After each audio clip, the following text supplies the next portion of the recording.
തെന്മലയിൽ കരടിയെ കണ്ടിട്ടും നടപടി സ്വീകരിക്കാതെ വനം വകുപ്പ്. തെന്മല 13 കണ്ണറ പാലത്തിന് സമീപമാണ് കരടിയും 2 കുട്ടികളെയും നാട്ടുകാർ കണ്ടത്. ജനവാസ മേഖലയിലാണ് കരടിയെ കണ്ടത്. ഇതിനാൽ നാട്ടുകാർ ഭീതിയിലാണ്. തെന്മല 13 കണ്ണറ പാലത്തിന് സമീപമാണ് കരടിയെ കണ്ടത്. ജനവാസ മേഖലയിൽ 2 കുട്ടികൾ ഉൾപ്പെടുന്ന കരടിക്കൂട്ടത്തെ കണ്ടിട്ട് വനംവകുപ്പ് യാതൊരു നടപടിയും സ്വീകരിക്കുന്നില്ലെന്നാണ് ആക്ഷേപം.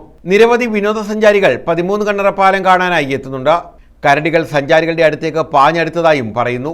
ചൂട് കൂടുതലായതിനാൽ വെള്ളം കുടിക്കാനും കാട്ടിൽ കായ്കനികളുടെ കുറവുമാണ് ആറിന്റെ തീരത്തേക്ക് കരടികൾ വരാൻ കാരണമെന്നാണ് വനംവകുപ്പ് ഉദ്യോഗസ്ഥർ പറയുന്നത്. കാട്ടിലേക്ക് ഓടിച്ചുവിടുക എന്നത് പ്രയാസമേറിയ കാര്യമാണെന്നും കൂടുവെച്ച് പിടിക്കുക എന്നുള്ള മാർഗമാണ് മുന്നിലുള്ളതെന്നും കുഞ്ഞുങ്ങളുള്ളതിനാൽ അത് പ്രയാസമുള്ള കാര്യമാണെന്നും വനംവകുപ്പ് ഉദ്യോഗസ്ഥർ പറഞ്ഞു. 1 മാസമായി ഈ പാറയിൽ കരടിയുണ്ടെന്ന് നാട്ടുകാരും പറയുന്നു.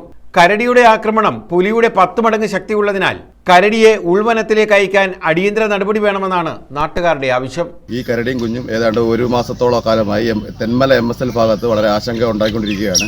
ഈ കുഞ്ഞുങ്ങളോട് ഉള്ളതുകൊണ്ട് നാട്ടുകാർക്കോ മറ്റുള്ള ആൾക്കാർക്കോ അതിൻ്റെ അപ്പുറത്ത് പോകാനോ അല്ലെങ്കിൽ മറ്റുള്ള എന്തെങ്കിലും കാര്യങ്ങൾക്ക് ഇപ്പുറത്തും വരാൻ ബുദ്ധിമുട്ടാണ്. ഇത് നമ്മുടെ റോഡ് കടന്ന് മലയ്ക്ക് ഇപ്പുറത്ത് വന്നു കഴിഞ്ഞാൽ കുട്ടികൾക്കും മറ്റുള്ള ആൾക്കാർക്ക് വളരെ ബുദ്ധിമുട്ടുണ്ടാകുന്ന രീതിയിലുള്ള കാര്യങ്ങൾ ഉണ്ടാകുമെന്നാണ് പറയപ്പെടുന്നത്.